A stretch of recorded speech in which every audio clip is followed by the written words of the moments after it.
vamos ver detalhes sobre como as tecnologias da web interagem entre si durante a execução de uma aplicação, durante o funcionamento de uma aplicação. Um cliente usando o browser, Internet Explorer, digita uma determinada URL. Quando ele digita a URL, o arquivo apontado por essa URL é solicitado a um servidor web, que pode estar rodando o IS, por exemplo, da Microsoft. O servidor web, nesse caso, ele funciona como um armazém de arquivos, um entregador de arquivos. O que ele faz é entregar para o cliente o arquivo referente àquela solicitação. Esse arquivo, em geral, contém HTML. O HTML é uma linguagem de tags, uma escrita de tags, que basicamente descreve como aquela página deve ser exibida. Basicamente, o HTML é utilizado para determinar o layout da página. Então, o HTML ele vai ser todo interpretado pelo cliente, pelo browser, o Internet Explorer. Isso explica as grandes diferenças de funcionamento do HTML entre os browsers, como Internet Explorer, Firefox, certo? Netscape, assim por diante. O HTML é de responsabilidade do browser. O servidor apenas entrega o arquivo HTML para o cliente. É que o HTML ele é estático. Ele é basicamente uma escrita para a apresentação do conteúdo. Então começou a surgir a necessidade de criar alguma coisa mais dinâmica. Alguma coisa que permitisse uma interatividade maior com o usuário. Então começaram a surgir as linguagens de script no cliente. Surgiu o JavaScript, o VBScript e o JScript, que é uma versão do JavaScript da Microsoft. Então passamos a poder programar com essas três linguagens de script no lado cliente. Passamos a poder lidar com essas três linguagens de script no lado cliente. Programar eventos. Por exemplo, poderíamos fazer alguma coisa quando a página fosse iniciada, quando o botão fosse clicado. Passávamos a poder realizar tarefas via programação. Mas isso ainda não estava suficiente. Ainda não estava com uma interatividade adequada. Então começaram a surgir outras opções. Surgiu o Applet, o Applet Java. O Applet Java é uma aplicação compilada em Java que é downloadada do servidor web para o cliente e roda no cliente, na máquina do usuário. O problema do Applet Java, o grande problema do Applet Java é o download, certo? Especialmente na época que o Applet surgiu, certo? Usávamos modems muito antigos, certo? E nessa época o download era um problema. Então o Applet acabou sendo substituído por outras tecnologias mais leves. Hoje ele é menos utilizado, bem menos utilizado. A Microsoft deu como alternativa a tecnologia ActiveX, que basicamente é a possibilidade de estarmos utilizando os componentes do Windows, como um formulário Windows, um botão, uma caixa de texto, estarmos utilizando os componentes Windows dentro do browser. O problema é que, além de precisar serem downloadados para os clientes, o nível de segurança desses componentes ActiveX era baixo. Era relativamente fácil burlar a segurança desses ActiveX. Eles eram um risco para a máquina cliente. Então, acabaram também sendo deixados de lado. Por fim, surgiu o DHTML. O DHTML, a abreviação de Dynamic HTML, foi uma extensão do HTML. Basicamente, o que ele fez foi que as tags do HTML passassem a ser estendidas e aceitassem novas características de estilo. Além disso, passamos a poder ver as tags como objetos. Parece uma coisinha bobinha, simplesinha, mas a mudança foi bem considerável. Por quê? A partir do momento que essas características de estilo foram adicionadas nas tags e passamos a ver as tags como objetos, isso passou a ser programável através das linguagens de script que já tínhamos. Então, usando o JavaScript, por exemplo, podíamos fazer uma imagem ser exibida, ser escondida, uma imagem mudar de lugar dentro da página web, assim por diante. Então, passamos a ter controle via programação do conteúdo da página, podendo gerar interatividade com o conteúdo da página. Então, hoje o DHTML e o JavaScript se confundem. O DHTML se confunde com as linguagens de script do cliente. Que hoje, quando a gente fala em termos de usar uma linguagem de script, nós vamos estar manipulando características do DHTML. E as características do DHTML só têm sentido, só são manipuladas através das linguagens de script. Junto com o DHTML, praticamente junto com ele, surgiu o Cascade Style Sheet, uma nova forma de definir layout das páginas web, uma nova forma de organizarmos o layout. O DHTML e o CSS são duas tecnologias totalmente correlacionadas. Por fim, como grande inovação, surgiu a tecnologia do Flash, certo? Nos permitindo criar páginas muito mais ativas na web. Então temos aí um conjunto de tecnologias que rodam no cliente. Essas tecnologias rodam na máquina do usuário. O que todas essas tecnologias têm em comum é que elas são executadas na máquina do usuário. Muitas dessas tecnologias podem realizar acesso a banco. ActiveX pode, Applet podem, Flash pode fazer acesso a banco. Essas tecnologias podem tecnicamente fazer acesso a banco, mas não devem. Uma tecnologia que roda no lado cliente, na máquina de um usuário da web, não deve nunca fazer acesso ao banco de dados. Por dois motivos. Primeiro, escalabilidade. Digamos que uma aplicação do Flash fizesse acesso a banco. O usuário poderia simplesmente abrir o browser, deixar a aplicação Flash aberta na máquina dele e ir dormir. Então mudar de site, começar a navegar em outro site. E não haveria controle sobre as conexões na base de dados. O volume de conexões gerado na base de dados seria muito grande. Perde-se escalabilidade. Certo? Chamamos de escalabilidade a capacidade do servidor de suportar um determinado volume de usuários, um aumento no volume de usuários, sem que seja necessário aumentar o hardware. Se fazemos acesso ao banco através das tecnologias client, o número de conexões que vão ficar penduradas no servidor de banco, sem necessariamente estar em uso, vai ser grande. E, consequentemente, conforme o volume de usuários for aumentando, vamos precisar aumentar o hardware do servidor de banco de dados. Perdemos, então, a escalabilidade. O segundo motivo para não acessar banco através das tecnologias client é a segurança. As tecnologias client rodam na máquina do usuário. E nada que rode na máquina de um usuário web é confiável. Algumas dessas tecnologias client são de código-fonte aberto, como DHTML, JavaScript. O usuário pode ver a fonte. Por mais que você busque alguma técnica para ocultar a fonte, isso apenas vai dificultar um pouquinho mais. O usuário pode ver a fonte sem problema algum.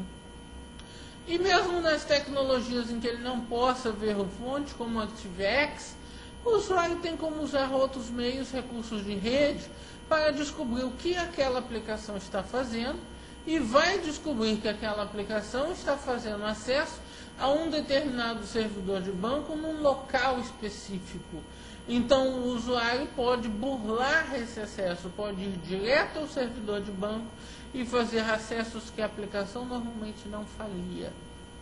Assim sendo, o acesso a banco através de tecnologias client pode também trazer riscos de segurança.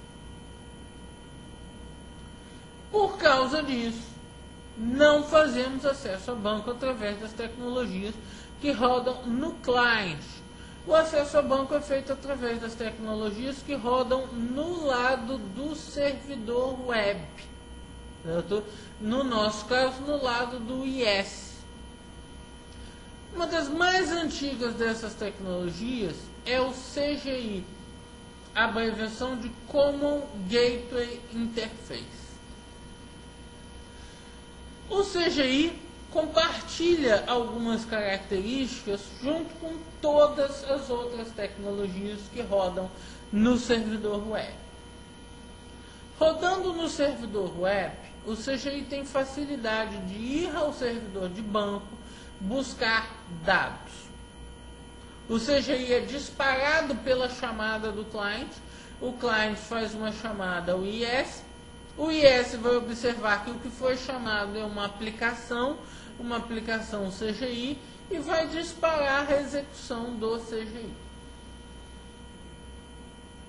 A aplicação CGI vai então à base de dados, recupera informações da base de dados, monta essas informações da base de dados em um formato que o cliente possa receber. As informações precisam ser devolvidas para o cliente em um formato que ele possa receber. Então o CGI, a aplicação CGI, tem a obrigação de gerar HTML ou qualquer uma outra dessas tecnologias. E o que vai chegar para o cliente é o resultado dessa montagem. São os dados, por exemplo, montados dentro de um layout definido por tags HTML ou dentro de um layout definido por um CSS, assim por diante. Então o CGI rodando no servidor busca os dados do banco, processa esses dados para gerar algo que o cliente possa compreender e devolve esse resultado para o cliente, para o resultado ser exibido pelo browser do usuário, pelo Internet Explorer. Certo? Assim sendo, o cliente no browser, ele não tem como visualizar o código-fonte da aplicação que roda no servidor. A famosa opção de View Source do browser, ela apenas exibe para o usuário o que o browser recebeu do servidor.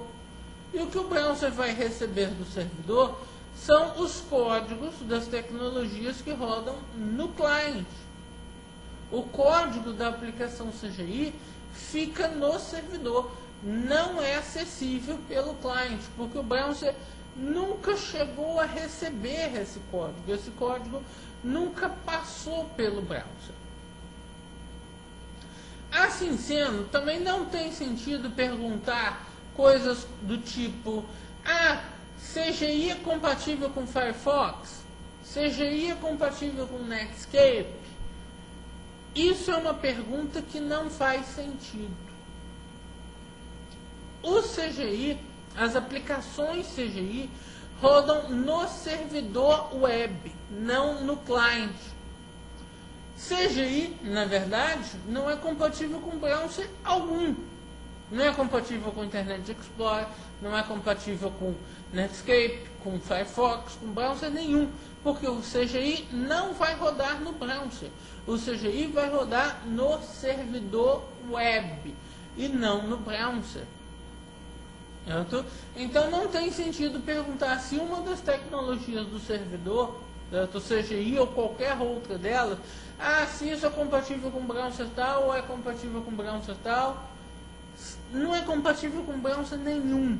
E ao mesmo tempo é aceito por todos, porque vai rodar no servidor e gerar um resultado para o cliente. O que aí sim importa a compatibilidade é o resultado que vai ser gerado para o cliente. A aplicação que está no servidor tem a responsabilidade de gerar instruções para o cliente que sejam compatíveis com o browser client.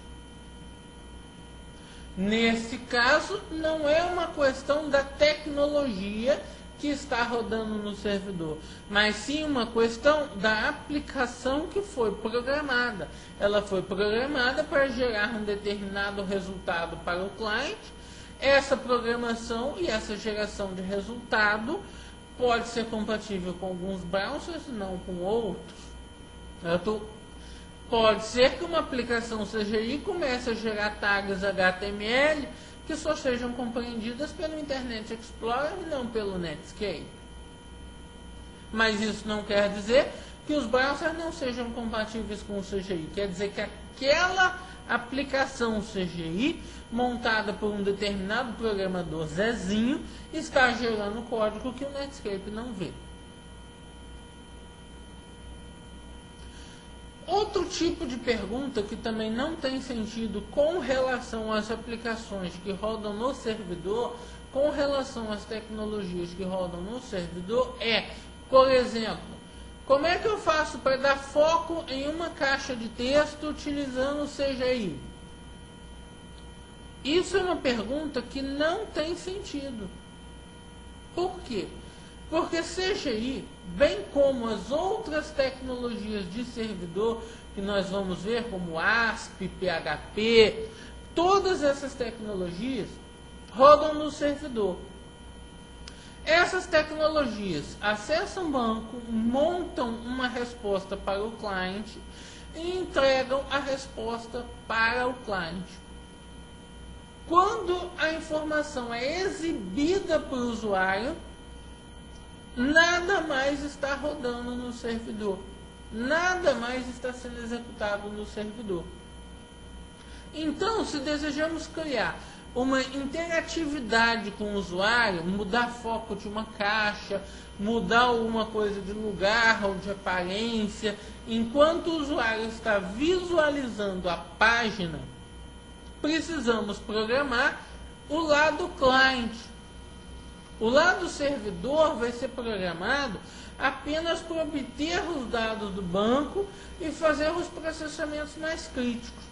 A programação da interatividade com o usuário, a programação da interface gráfica com o usuário, vai ser programada usando as tecnologias do cliente. Assim sendo, para montar um sistema completo, uma aplicação realmente funcional, que não só acesse a banco e tenha as inteligências de negócio no acesso a banco, mas que tenha uma boa interface gráfica e uma boa interatividade com o usuário, vai ser necessário não só conhecer as tecnologias de servidor, mas também conhecer a tecnologia do cliente, a tecnologia de como o cliente faz a montagem da interface gráfica. Bem, então vimos essas características que são comuns a todas as tecnologias que rodam no lado do servidor. Que características? O código-fonte não é visível pelo browser. Elas são independentes de browser, independem do browser que está sendo utilizado. Não manipulam o lado cliente, manipulam apenas o lado do servidor, podendo fazer acesso a banco, montar uma resposta no formato do cliente e devolver essa resposta para o cliente. Essas características são comuns a todas as tecnologias no lado do servidor. Então vamos começar a ver mais especificamente o CGI. Eu citei que o CGI é a abreviação de Common Gateway Interface. Muita gente pensa que CGI é uma linguagem. CGI não é linguagem. CGI é um padrão de comunicação entre o servidor web e uma outra aplicação qualquer que esteja rodando no servidor web. O padrão CGI define de que forma esse servidor web tem que disparar essa aplicação e qual resposta esse servidor web vai estar esperando de volta desta aplicação. Uma aplicação CGI pode ser criada em qualquer linguagem que permita que esse padrão CGI seja seguido. Eu já vi aplicações CGI criadas em Clipper, COBOL, sem problemas. Desde que seja possível seguir o padrão CGI, a aplicação pode ser criada. O problema do padrão CGI é a forma de execução dentro do servidor web. Quando executamos uma aplicação em uma máquina qualquer que seja, servidor, máquina de usuário, quando a gente executa uma aplicação, essa aplicação abre um espaço de memória que é chamado de um processo. Esse espaço de memória isola a aplicação das demais aplicações. Garante um funcionamento independente daquela aplicação. Se aquela aplicação der problema, só ela vai ser retirada do servidor, por exemplo. Ocorre que as aplicações CGI, como aplicações independentes, abrem um processo a cada execução. Cada usuário que dispara uma aplicação CGI gera uma abertura de processo dentro do servidor web. Isso é muito ruim. O custo de se abrir um processo e gerenciar um processo é muito alto para o sistema operacional.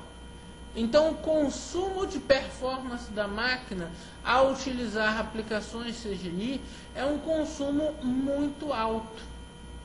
Então, de todas as tecnologias que nós temos hoje para rodar no lado do servidor, o CGI é de todas a menos escalável.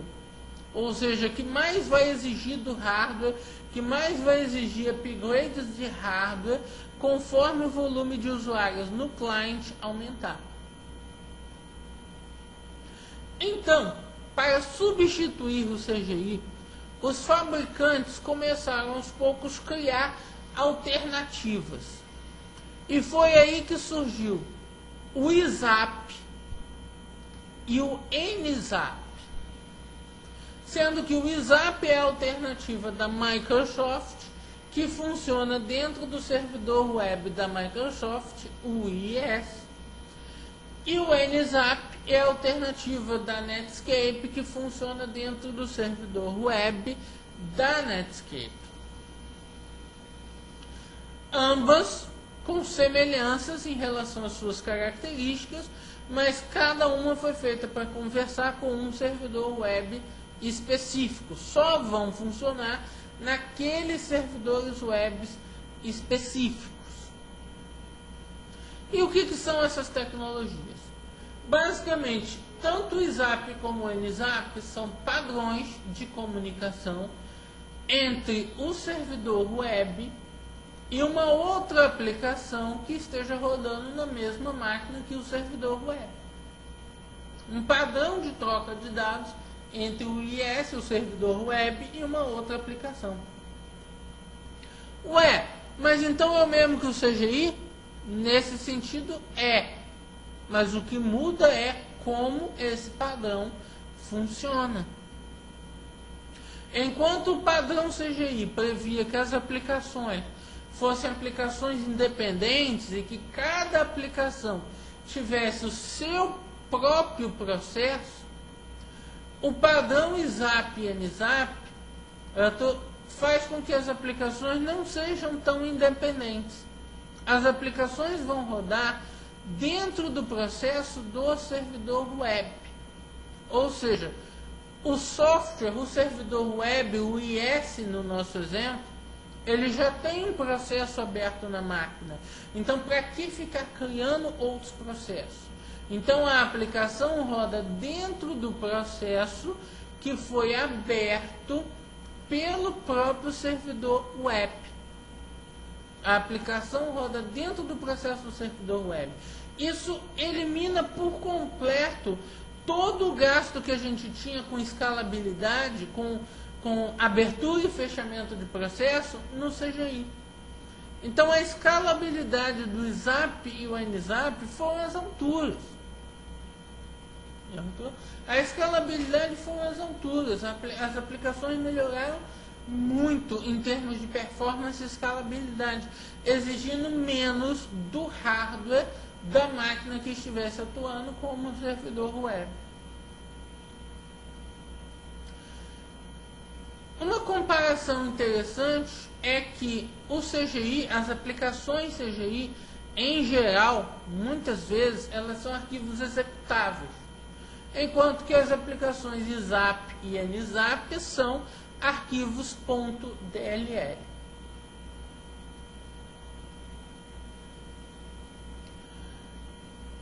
O problema do SAP e o NSAP, que fez que eles não se tornassem tão conhecidos no mercado, foi a dificuldade de produzir código para eles. Eles surgiram numa época que a web ainda estava nascendo. Poucas pessoas entendiam toda a complexidade dos servidores web. Os dois surgiram como concorrentes. Nessa época não se sabia qual servidor web ia dominar o mercado. E a produção de uma aplicação SAP ou NSAP era complexa. Era necessário o desenvolvedor estudar a fundo um determinado servidor web, apostar no sucesso daquele servidor web e trabalhar com aquela tecnologia. E para produzir a aplicação, ele teria que produzir a aplicação codificando todo o padrão SAP e NSAP, todo o padrão de troca de dados entre o servidor web e a aplicação SAP ou NSAP, codificando DLLs em linguagens que na época, isso foi a época do Delphi 2, Delphi 3, época do VB4, o VB5 no máximo, certo? E não era um processo fácil de fazer, certo? Não era algo simples de fazer. Então o SAP e o NSAP tiveram dificuldades para ganhar uma grande fatia de mercado, justamente por causa disso. Então logo em seguida a Microsoft lançou o ASP, a abreviação de Active Server Pages. O ASP tem todas as características dessas tecnologias que rodam no servidor, afinal ele roda no servidor.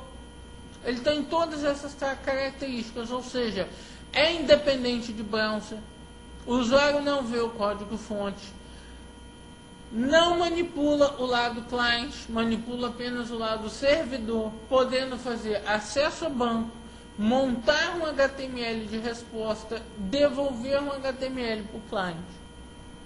Tem a mesma característica que o SAP, roda dentro do processo do IS. É dito que ele roda in process em relação ao IS. E, além de tudo isso, o ASP é uma linguagem de script. Ou seja, ele é formado por instruções que se misturam na codificação HTML, a codificação do próprio cliente. Ou seja, poderíamos no mesmo arquivo ter instruções ASP, instruções HTML misturadas, ASP gerando HTML, tudo junto, o que facilitou o processo de trabalho. Não foi mais necessário ficar desenvolvendo aplicações complexas em linguagens de programação mais complexas, compilando, levando o arquivo DLL compilado para dentro do servidor. Passamos a poder produzir a aplicação até mesmo no Notepad. Isso garantiu o grande sucesso do ASP, a facilidade de desenvolvimento. Não que o ASP seja mais escalável que o SAP, justamente o ASP não é mais escalável do que o SAP, justamente Porque o ASP, este ASP que nós estamos falando, que é o ASP 3.0, ele é interpretado. E o processo de interpretação é um processo que gera mais lentidão. Ao contrário do ZAP e o NZAP, que eram aplicações compiladas e, consequentemente, mais rápidas e mais escaláveis. Então, justamente pelo ASP ser interpretado, ele gerava mais problemas de performance do que o ZAP e o NZAP. Mas o que garantiu o gigantesco sucesso do ASP foi a simplicidade de funcionamento. De fato, o interpretador do ASP, responsável por interpretar o código ASP, ele é uma aplicação ZAP. Só daí a gente tem noção de como há uma diferença de escalabilidade entre os dois. Ok. Então o mercado foi dominado pelo ASP3. Os programadores foram direto ao ASP3. O ASP também roda em outros ambientes, em outros servidores web. Existe o ASP3 para ser rodado no Apache, por exemplo. Mas não é a melhor solução para esses outros servidores web. Para esses outros servidores web, existem outras linguagens, como por exemplo o PHP. O PHP vai rodar no Apache melhor do que o ASP, enquanto que o ASP vai rodar no IS melhor do que o PHP. Ambos, tanto o ASP roda no Apache, como o PHP roda no IS. Mas cada um deles é melhor no seu próprio ambiente, no ambiente para o qual foi construído. O PHP tem uma linguagem própria, tem uma escrita própria. O ASP não tem uma linguagem própria. Nós nos acostumamos, por comodidade, a usar o termo linguagem ASP. Mas, na verdade, o ASP ele não é linguagem. O ASP não tem uma linguagem própria, não tem uma escrita própria. Para programar em ASP, nós utilizamos uma das linguagens de script do client. Podemos usar VBScript, podemos usar JScript. Usamos uma das linguagens de programação do client para programar utilizando o ASP. O que vai ser diferente são os objetos que são manipulados. Essas linguagens, quando são usadas no client, manipulam objetos do DHTML. Enquanto que essas mesmas linguagens, quando são usadas no servidor, manipulam objetos que são gerados pelo ASP para controlar o processo de comunicação entre o servidor e o client. Então, quando programamos no servidor, podemos usar qualquer uma dessas mesmas linguagens. Assim sendo, temos que estar muito atentos a essa característica de arquitetura da web, para tomar cuidado com termos que utilizamos. Por exemplo, se a gente diz que estamos programando em VBScript, ou se a gente diz que estamos programando em JavaScript, nós dissemos muito pouco sobre o que nós estamos fazendo. Programando em VBScript, será que nós estamos programando no client com DHTML, ou será que nós estamos programando no servidor com ASP? Programando com JavaScript, será que nós estamos programando no client com DHTML ou programando no servidor com ASP? Existem ambas as possibilidades. O mercado, devido a algumas características, gerou um padrão.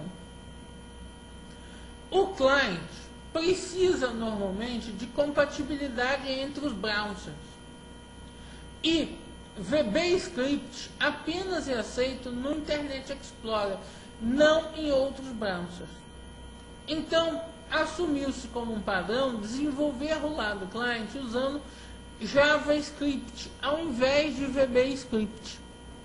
Isso é um padrão, mas qualquer programador que queira pode resolver sair desse padrão. Mas resolveu-se assumir como padrão desenvolver o lado cliente usando JavaScript. Já no lado servidor, as linguagens do servidor são independentes de banco. Então resolveu-se assumir como padrão usar a mais simples, que é o VBScript. Mas da mesma forma, isso foi um padrão assumido por muitos, mas nada impede que algum programador queira sair desse padrão e usar JavaScript no lado do servidor, sem problema algum. Vai estar usando o JavaScript para programar o ASP.3.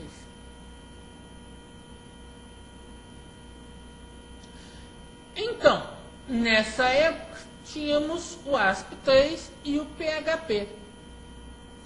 A Sun, produtora do Java, resolveu entrar neste meio e lançou o JSP para estar concorrendo com as outras duas tecnologias. O JSP tem as mesmas características que os dois anteriores.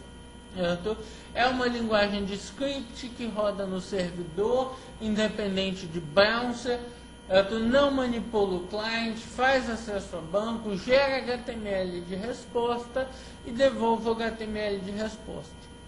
Apenas é a linguagem produzida pela Sun. Não roda nativamente nos servidores web, é necessário instalar um software para que o JSP seja executado. Todas essas linguagens, todas essas escritas são escritas de script. São linguagens de script. Então, no ponto em que nós estamos hoje, já estávamos no VB6, Delphi 3, indo para o Delphi 4, nesta época,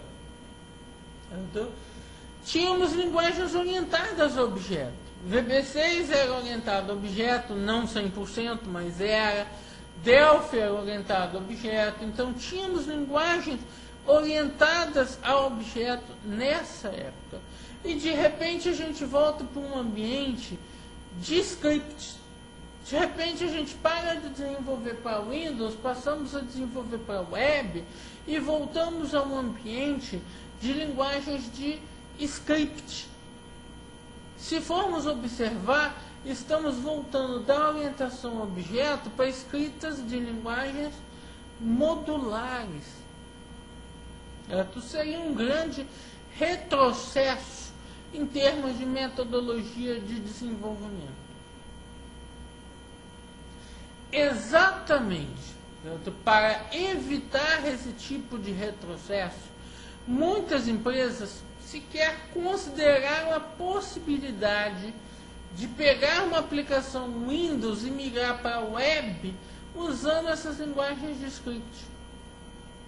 A experiência que essas empresas tinham em termos de metodologia de desenvolvimento fez com que elas nem considerassem essa possibilidade, porque elas sabiam os gigantescos problemas que iam ter na manutenção de um software programado de forma modular. Então elas nem consideraram essa possibilidade. O que foi feito? Surgiu o conceito de uma camada de componentes. Uma camada de componentes contendo as lógicas da aplicação e fazendo acesso a banco. Então, ao invés do acesso a banco ser feito diretamente pelas linguagens de servidor web, as linguagens de servidor web passaram a ser utilizadas apenas para acessar um componente. E o acesso a banco passou a estar nesse componente. Esse componente em si, produzido através das linguagens de alto nível, como VB6, Delphi, e outras linguagens de alto nível que passaram a produzir essa camada de componentes. Assim sendo, com essa camada de componentes, passamos a ter a lógica da aplicação em linguagens de alto nível. A lógica, o núcleo da aplicação, passou a estar numa linguagem de alto nível, melhorando a capacidade de manutenção da aplicação. Na parte de servidor web, passamos a ter apenas o disparo desses componentes e a montagem da linguagem client para ser enviada para o cliente.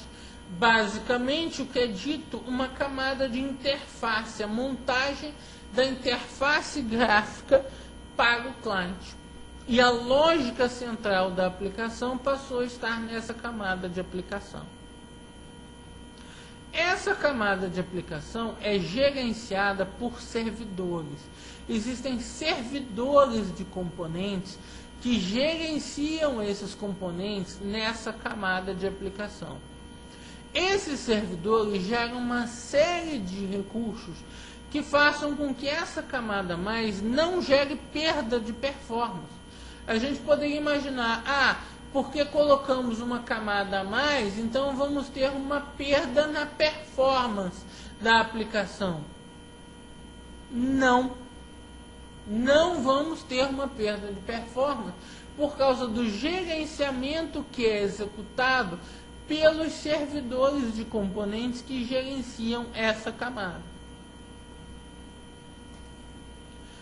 Recursos que são oferecidos por esses servidores são, por exemplo, pooling. Certo? Uma página web, por exemplo, não precisa ficar toda hora chamando um objeto para a memória e tirando o objeto da memória. O servidor deixa o objeto na memória pronto. Quando a página web diz que quer aquele objeto, o servidor já tem o objeto pronto. Just-in-time activation. Ou seja, justamente o Just-in-time Activation trabalha em conjunto com o pooling. O objeto só é disponibilizado para a página web no momento em que ela vai realmente fazer uma tarefa com ele. No momento em que a aplicação vai executar um método, o objeto é disponibilizado para a página. O objeto não fica preso com a página enquanto a página está montando um HTML de resposta, por exemplo. Certo? DTC, abreviação de Distributed Transaction Coordinator. Certo? Os componentes contidos nesse servidor de aplicação podem coordenar uma transação distribuída, uma transação de banco que envolva vários componentes que podem eventualmente estar acessando bases de dados diferentes. Então, esses são recursos normalmente oferecidos pelos servidores de aplicação que gerenciam essa camada de componentes. Nesses servidores, nós temos o servidor COM+, certo? Antigamente era chamado de MTS, passou a ser chamado de COM+. O padrão COM é um padrão de componentes para esta camada. O padrão CORBA é um padrão de componentes para esta camada. Existem servidores para o padrão CORBA. O padrão EJB é um padrão de componentes para essa camada. Existe o servidor J2EE para estar gerenciando esta camada. Então existem vários servidores no mercado para gerenciar esta camada de componentes. A partir do momento que a lógica de negócio está colocada em componentes, ganhamos também a facilidade de manutenção e reutilização dessa lógica. Aqui, por exemplo, essa lógica está sendo utilizada em uma aplicação web. mas poderia se fazer necessário que aplicações Windows internas da empresa fizessem uso dessa lógica. Então eu poderia ter aplicações internas da empresa chamando essa camada de componentes. Aplicações internas da empresa poderiam chamar essa camada de componentes e esses componentes estariam fazendo o acesso ao banco de dados, ao servidor de dados. Com isso, temos uma reutilização da interface gráfica, uma reutilização da camada de negócios. Temos uma interface gráfica para as aplicações internas, temos uma interface gráfica para a aplicação web, mas ambas utilizam a mesma lógica de negócio. Então, se a lógica de negócios mudar, nós vamos a um local único, a um componente que esteja dentro dessa camada de aplicação e alteramos esse componente. A alteração vai imediatamente estar valendo para as aplicações internas, para a aplicação web, enfim, para todas as aplicações que acessam essa camada de componentes.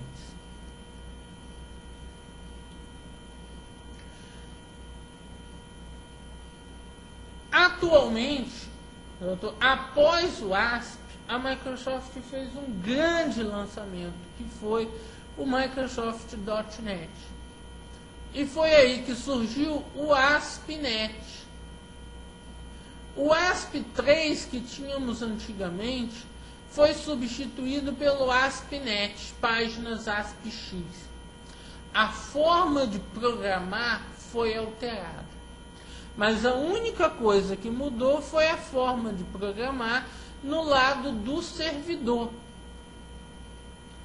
A forma de codificar o lado do servidor mudou. O lado client continuou o mesmo. A forma de comunicação continuou a mesma. Mas a forma de programar o lado do servidor mudou. E surgiu um novo recurso, um recurso muito interessante, que são os web services, que é a possibilidade de troca de informações entre aplicações na web. Então eu não preciso utilizar apenas o browser Internet Explorer para conseguir acessar dados através da web. Passou a ser possível fazer isso com as aplicações Windows.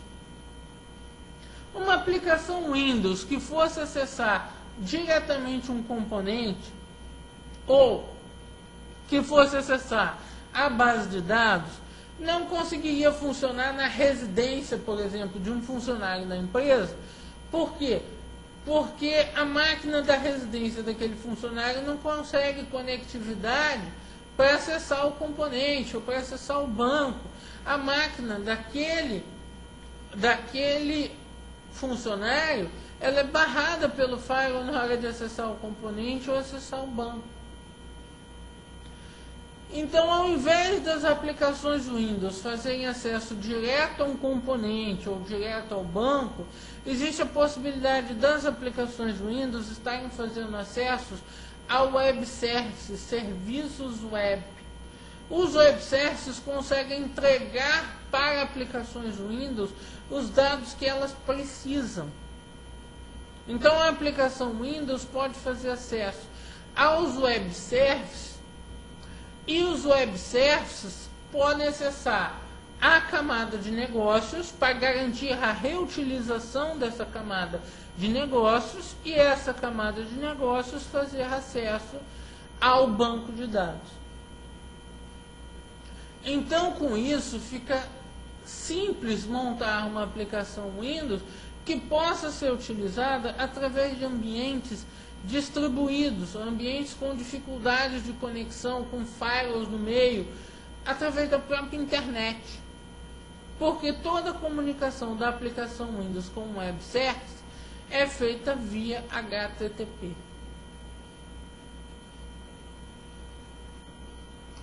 Com isso, temos aqui uma visão relativamente simplificada do cenário da web até o momento atual em que nós estamos fazendo uso do ASP.NET e de Web Services.